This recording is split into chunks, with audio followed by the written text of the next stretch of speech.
આપણે લાસ્ટ વિડીયોમાં surrender, labs, assignment અને નોમિનેશન વિશે સમજ્યા.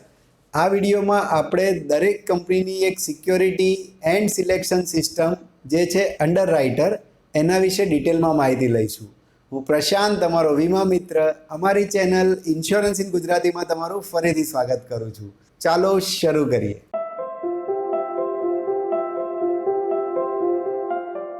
તો ફ્રેન્ડ્સ, અંડરરાઇટિંગ શબ્દને પહેલાં તો એક સિમ્પલ એક્ઝામ્પલથી સમજીએ.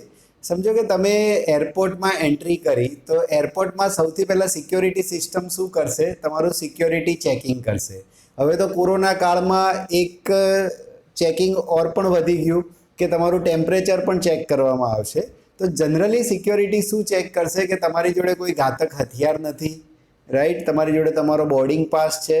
તો આ રીતનું સિક્યોરિટી સિસ્ટમ ચેક કરતી હોય છે. સિક્યોરિટી શા માટે આ વસ્તુ ચેક કરે છે? કે ખોટો વ્યક્તિ એરોપ્લેનમાં બેસી ના જાય, રાઈટ?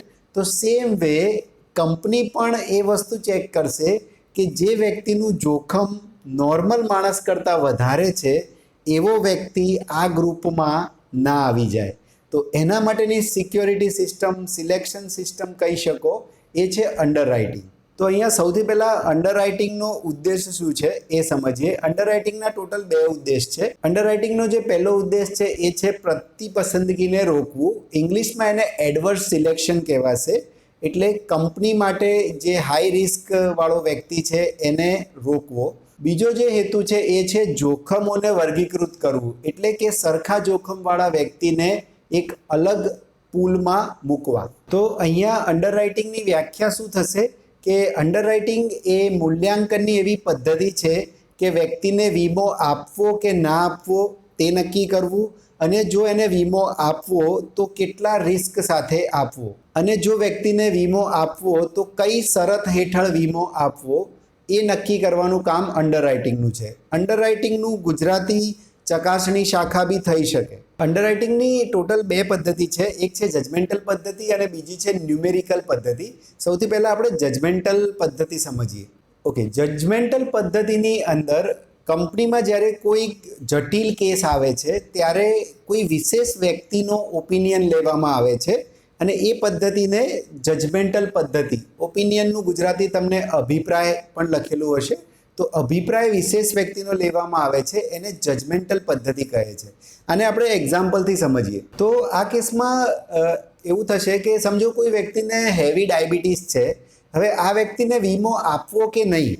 અચ્છા, વીમો આપવો તો કઈ શરત સાથે આપવો? તો એના માટે અંડરરાઇટિંગની જે ટીમ હશે એ કંપનીના મેડિકલ જે રેફરી હશે એની એડવાઇસ લેશે, એનો અભિપ્રાય લેશે, અને એ પછી નક્કી કરશે એના ડાયાબિટીસ રિપોર્ટ ઉપરથી કે આ વ્યક્તિને વીમો આપવો કે નહીં, રાઈટ? તો આ એક જાતની જજમેન્ટલ પદ્ધતિ થઈ. ન્યુમેરિકલ પદ્ધતિમાં અંડરરાઇટર શું કરે છે એ સમજીએ.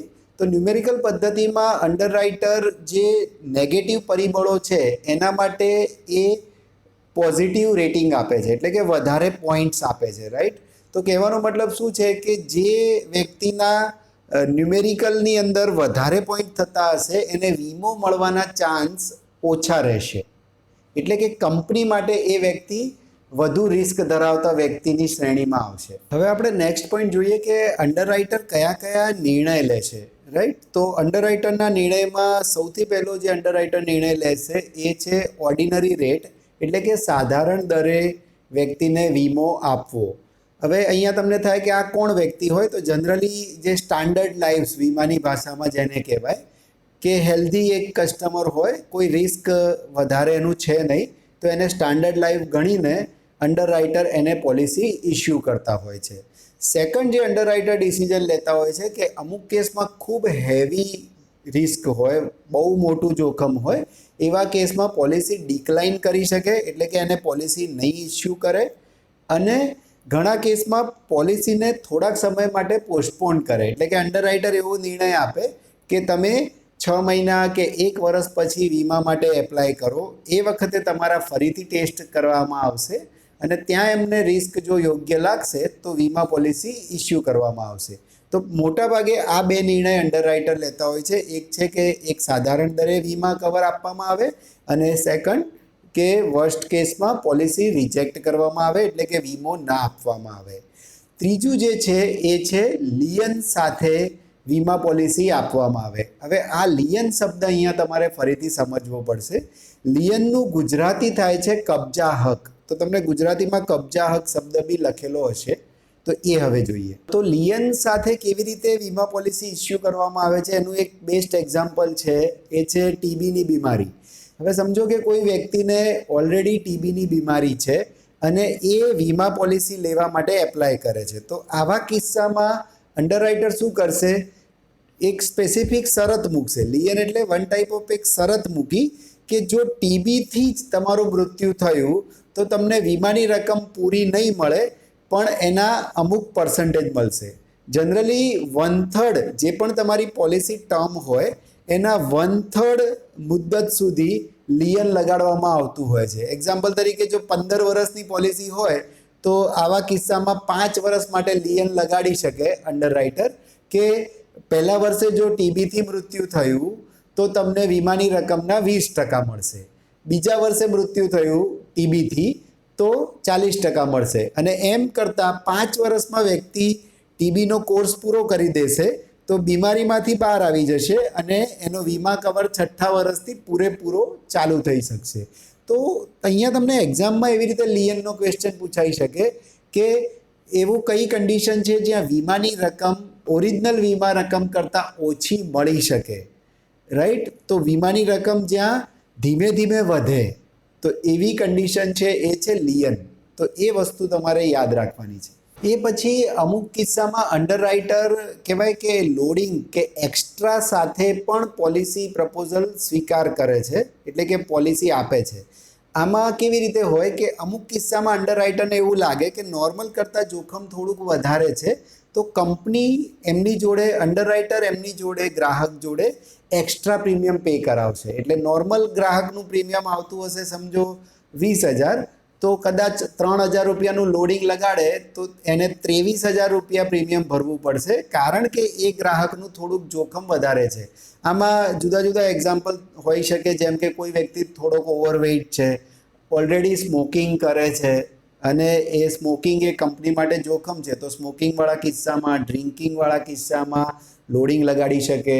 ઓવરવેઇટવાળા કિસ્સામાં, અંડરવેઇટ અગર કસ્ટમર છે એ કિસ્સામાં અંડરરાઇટર લોડિંગ એટલે કે એક્સ્ટ્રા પ્રીમિયમ ગ્રાહક જોડે લઈ શકે. અને બીજું એક લાસ્ટ પોઈન્ટ છે કે અંડરરાઇટર બીજું એક કયું ડિસિઝન લઈ શકે, તો એની અંદર આવશે કોઈ પ્રતિબંધિત જોગવાઈ સાથે સ્વીકાર, એટલે કે એક રિસ્ટ્રિક્ટિવ ક્લોઝ લગાડવામાં આવે વીમાની રકમ ઉપર અને ગ્રાહકને પોલિસી ઇસ્યુ કરવામાં આવે. આનું બેસ્ટ એક્ઝામ્પલ છે ગર્ભાવસ્થાની જોગવાઈ. એટલે કે અગર પ્રેગ્નન્સી દરમિયાન 3 મહિનાની અંદર એ સ્ત્રીનું મૃત્યુ થઈ જાય છે તો વીમાની રકમ ઉપર અમુક રિસ્ટ્રિક્શન્સ મૂકીને વીમા પોલિસી ઇસ્યુ કરવામાં આવી હોય છે. તો ફ્રેન્ડ્સ, અહીંયા આપણે જે શરતો જોઈ એ મેડિકલ અંડરરાઇટિંગની શરતો છે. અંડરરાઇટિંગને અગર થોડું બ્રોડ સેન્સમાં સમજીએ તો 2 પ્રકારના અંડરરાઇટિંગ થાય છે.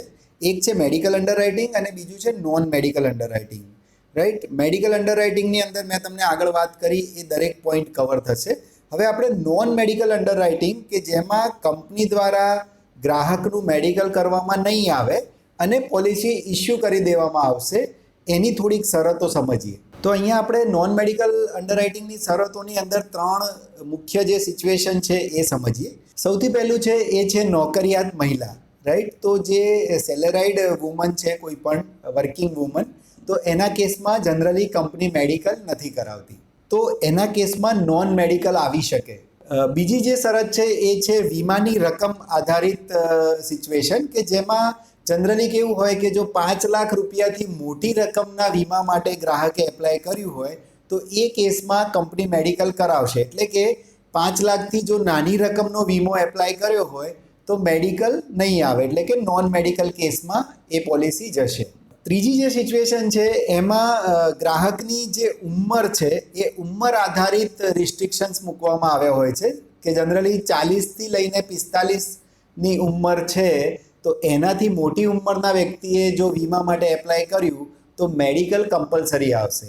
હવે અહીંયા તમે સમજો કે દરેક કંપનીની જનરલી જે અંડરરાઇટિંગની ગાઈડલાઇન્સ હોય છે એ પ્લસ માઇનસ હોય છે. કોઈ કંપની વધારે સ્ટ્રિક્ટ અંડરરાઇટિંગ ગાઈડલાઇન ફોલો કરતી હોય છે, કોઈક થોડાક લિબરલ અંડરરાઇટિંગ ગાઈડલાઇન્સ ફોલો કરતી હોય છે. તો આ ડિપેન્ડ હોય છે કંપની ટુ કંપની, પણ મેજર સેન્સમાં તમને બુકમાં આપવામાં આવ્યા છે એ આ 3 કન્ડિશન છે જેમાં જનરલી નોન મેડિકલ કેસમાં પોલિસી ઇસ્યુ કરી દેવામાં આવતી હોય છે. અહીંયા જ્યાં જ્યાં હું મેડિકલ શબ્દ મેં યુઝ કર્યો છે ત્યાં એનું ગુજરાતી યાદ રાખજો તમે, એ છે તબીબી નિરીક્ષણ. એટલે કે જે નોન મેડિકલ કેસ મેં તમને કીધા તો એને એ લોકો લખી શકે કે બિન તબીબી નિરીક્ષણ, રાઈટ. તો આ રીતના થોડાક ગુજરાતી વર્ડ તમે યાદ રાખશો તો તમે ક્વેશ્ચનને સમજી શકશો. તો ફ્રેન્ડ્સ, ઉંમરના જે પુરાવા છે એ અંડરરાઇટિંગમાં ખૂબ જ અગત્યના છે. નીચે હું ડિસ્ક્રિપ્શનમાં તમને ચેપ્ટર 12ની લિંક આપું છું, જેની અંદર સ્ટાન્ડર્ડ અને નોન સ્ટાન્ડર્ડ પુરાવા વાળો ટોપિક આપણે ડિસ્કસ કર્યો હતો. તો ફરીથી એકવાર એ જોઈ લેજો. નેક્સ્ટ ટોપિક જે છે એ બુકમાં તમને આપ્યો છે એ છે જોખમનું વર્ગીકરણ. તો એની અંદર એ રીતનું છે કે 3 પ્રકારની લાઈવ્સ ડિસ્કસ કરવામાં આવી છે, જેમાં છે સ્ટાન્ડર્ડ લાઈવ્સ, સબ સ્ટાન્ડર્ડ લાઈવ્સ અને ડિક્લાઇન લાઈવ્સ. તો હવે આપણે એને થોડુંક ડિટેલમાં સમજીએ. સ્ટાન્ડર્ડ લાઈફને પહેલાં તો પ્રમાણભૂત જીવન કહેવાશે. આ એવા વ્યક્તિઓ છે જેનું જે મોર્ટાલિટી રેટ પ્રમાણે જ એના મૃત્યુ થવાના ચાન્સ છે. એટલે કંપની માટે એ એક સ્ટાન્ડર્ડ જીવન છે કે જેને વીમો આપી શકાય એમ છે, જેને અપ્રમાણભૂત જીવન કહી શકાય. આ એવા ગ્રાહકો છે જેનું નોર્મલ કરતાં મરણધીનતા જે એવરેજ છે, જે મોર્ટાલિટી ટેબલ તમે કહી શકો, એમાં જેનો રેટ હાઈ છે, એટલે કે એના મૃત્યુ થવાના ચાન્સ નોર્મલ કરતાં થોડાક વધારે છે. આવી લાઈફને એ લોકો સબ સ્ટાન્ડર્ડ લાઈફ તરીકે ગણે છે. એટલે કે જેને વીમો આપી શકાય પણ થોડાક લોડિંગ સાથે એક્સ્ટ્રા પ્રીમિયમ લઈને વીમામાં કવર કરવામાં આવે છે. ડિક્લાઇન લાઈફ એ ત્રીજો પ્રકાર છે. ડિક્લાઇન લાઈફ એટલે એવા લોકો કે જેને આપણે વીમો અંડરરાઇટર નહીં આપી શકે, એટલે કે એનો મોર્ટાલિટી રેટ, મૃત્યુ થવાના ચાન્સ એટલા બધા વધારે છે કે એટલે કે મોર્ટાલિટી રેટ એટલો હાઈ છે કે એને વીમાના કવરમાં લઈ જ નહીં શકાય. તો એવા કેસીસમાં એ લોકો ડિક્લાઇન લાઈવ્સ કેટેગરીમાં મૂકશે અને એમને વીમા પોલિસી નહીં આપે. ડિક્લાઇન લાઈવ્સનું ગુજરાતી યાદ રાખજો, એને એ લોકો કહે છે ક્ષીણ થયેલા જીવન. આ સિવાય બુકમાં 2-3 નાના પોઈન્ટ પણ કવર કરવામાં આવ્યા છે. એ જોઈને આપણે આપણું ચેપ્ટર અહીંયા પૂરું કરીએ છીએ. એમાં એક છે માઇનોર લાઈવ્સ. હવે માઇનોર લાઈવ્સમાં ફ્રેન્ડ સમજો કે માઇનોરને જ્યારે પણ ઇન્સ્યોરન્સ કવર આપવામાં આવે તો અંડરરાઇટર સૌથી પહેલાં એ જોવે છે કે એના પેરેન્ટ્સનો ઇન્સ્યોરન્સ હોવો જરૂરી છે. અહીંયા again one type of moral hazard, જે ટોપિક આપણે પહેલાં જોયો હતો એ પ્રકારનું મોરલ હઝાર્ડ પણ અહીંયા રહેલું છે.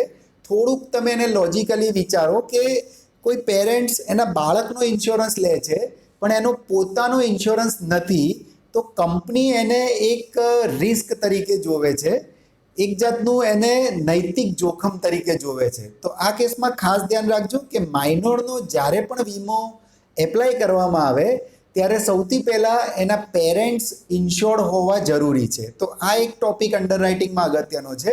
અને આ સિવાય બીજા 2 પોઈન્ટ છે. એમાં એક છે ઓક્યુપેશનલ હઝાર્ડ, એટલે કે અમુક વ્યક્તિઓનો જે કામનો પ્રકાર હોય છે એ પણ એના જોખમને અસર કરતો હોય છે. જેમ કે કોઈ વ્યક્તિ બોઇલર પર કામ કરતો હોય, કોઈ ટ્રકનો ડ્રાઈવર હોય. તો આ બધા એવા જોબ પ્રોફાઇલ છે જ્યાં રિસ્ક વધારે ઇન્વોલ્વ છે એના ઓક્યુપેશનને કે કામના પ્રકારને લઈને. તો એવા કેસમાં અંડરરાઇટર ધ્યાન રાખતા હોય છે અને એટલે જ ફોર્મમાં આ ડિટેલ પણ વધારે ધ્યાન રાખીને જોવામાં આવે છે કે વ્યક્તિ શું કામ કરી રહ્યો છે. અને લાસ્ટ જે છે એ છે લાઇફસ્ટાઇલ અને હેબિટ્સ. તો એની અંદર સ્મોકિંગ અને ડ્રિંકિંગ એટલે કે ધૂમ્રપાન અને મદ્યપાન ગુજરાતીમાં એવી આદતો છે કે જેને લઈને વ્યક્તિનું રિસ્ક વધી શકે છે. તો ફોર્મની અંદર એ પણ વસ્તુ અંડરરાઇટર ધ્યાન રાખીને જોવે છે કે આ વ્યક્તિ સ્મોકિંગ કરે છે કે કેમ. અગર એ કરે છે તો એને કંપની હાઈ રિસ્ક કેટેગરીમાં મૂકે છે, રાઈટ. તો આ પ્રકારના કંઈક ટોપિક અંડરરાઇટર દ્વારા જોવામાં આવે છે અને અંડરરાઇટિંગની અંદર આ પોઈન્ટ ઓફ વ્યૂથી વ્યક્તિનું રિસ્ક નક્કી કરવામાં આવે છે. અહીંયા આપણે આપણો વિડીયો પૂરો કરીએ છીએ. Keep watching, keep learning. Thank you.